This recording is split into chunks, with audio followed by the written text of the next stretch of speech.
नमस्कार, welcome back to my channel decoding life.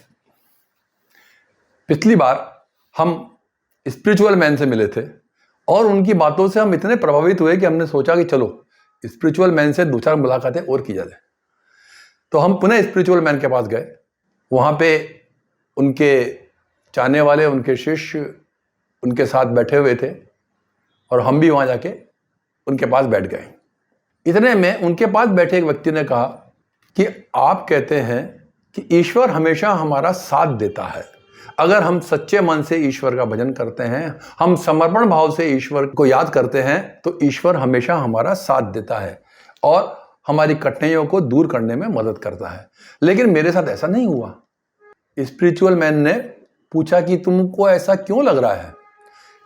तो उस व्यक्ति ने कहा कि मेरे जीवन में एक बहुत कठिन दौर आया था। ऐसा कठिन दौर आया था कि मेरे सगे संबंधी और रिश्तेदार भी सब मेरे से दूर हो गए और बहुत मुश्किल समय था। उस समय ईश्वर ने मेरी कोई सहायता नहीं करी। ईश्वर भी मेरे से रूठ गया। ऐसा क्यों? स्पिरिचुअल मैन ने कहा कि इसका जवाब तो ईश्वर ही दे सकते हैं, मैं कैसे दे सकता हूं? अगर आपको लग रहा है कि ईश्वर आपसे रूठ गया है तो ये तो ईश्वर ही बताएंगे कि वो क्यों रूठे हैं। तो उस व्यक्ति ने कहा कि मैं ईश्वर को कहां ढूंढूं, मैं कहां ईश्वर के पास जाऊं? मैं तो आपको इसलिए पूछ रहा हूं क्योंकि आप आध्यात्मिक रूप से बहुत ऊपर उठे हुए हैं, तो शायद आपका ईश्वर से संवाद होता हो, तो आप मेरी व्यथा उन तक पहुंचा दें। तो स्पिरिचुअल मैन ने कहा कि ईश्वर तुमसे भी संवाद करेंगे।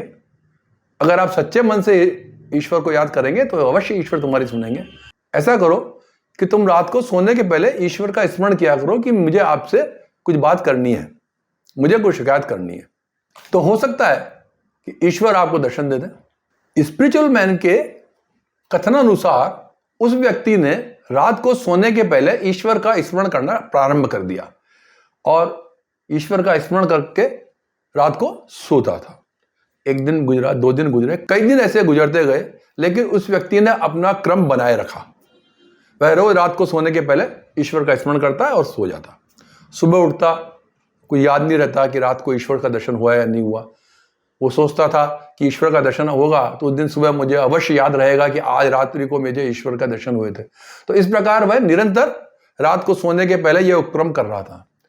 एक दिन रात को ईश्वर ने उस व्यक्ति से कहा, क्यों भाई, मैंने सुना है तुम्हें मुझसे बहुत शिकायत है।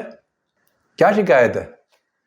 उस व्यक्ति ईश्वर को सामने देख के एक बार तो अवाक सा रह गया, लेकिन अपने आप को संभालते हुए बोला कि हाँ, मुझे आपसे शिकायत है। तो ईश्वर ने पूछा, बोलिए क्या शिकायत है? वह कहा, शिकायत यह है कि मैं सच्चे मन से आपको याद करता हूं, आपका स्मरण करता हूं, आपकी सेवा करता हूं और मेरे मन में कभी किसी के प्रति कोई गलत भावना नहीं आती है और मैं ये मानता हूं कि इस वजह से आपका आशीर्वाद सदा मेरे पे बना रहेगा।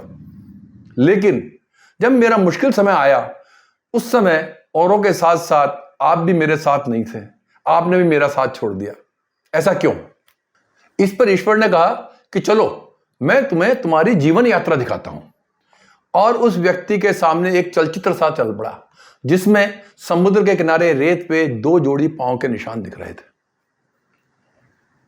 ईश्वर ने कहा, देख रहे हो, इसमें ये एक जोड़ी पांव के निशान तुम्हारे हैं, दूसरे मेरे हैं।